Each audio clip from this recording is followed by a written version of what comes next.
Gavin, can we break away just from the market for a second? We've got breaking news here, confirming news reports that the Alberta government has appointed the ex-Prime Minister Stephen Harper as chair of AIMCo, the big provincial pension fund manager, whose board and chief executive were abruptly sacked a few days ago.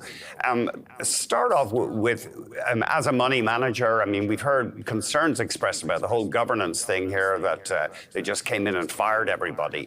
Do you think that Alberta sent the wrong message to world markets by doing that? Well, it's certainly a very abrupt way of doing so.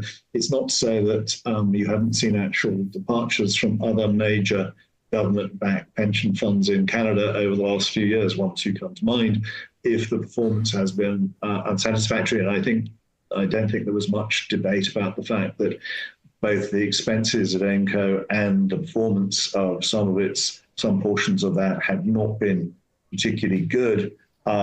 To do it in the way that it was done, obviously, was very surprising indeed. And to appoint a politician, a very senior politician emeritus, if one could put it that way, in Stephen Harper as head of it, was obviously there may be some concerns raised about potential interference.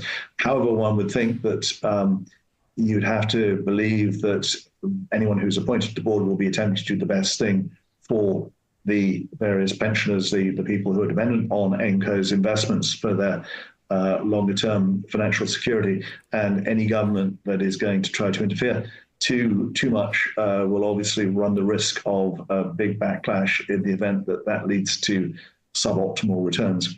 That's interesting, isn't it? I mean, we've heard reports that Danielle Smith wants far more of AIMCo's money to go into supporting the oil and gas industry and or other Alberta firms. But I guess there is a risk if those investments tank.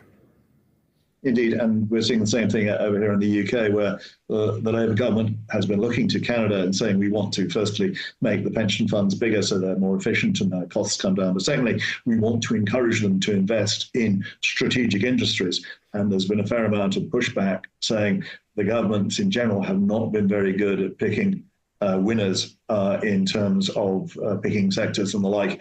Therefore, one obviously has to tread a pretty fine line if one's going to express the opinion that it would be sensible to invest more in assets. A certain set of assets is perfectly a reasonable view. To tell them they've got to do it is obviously stepping over a line.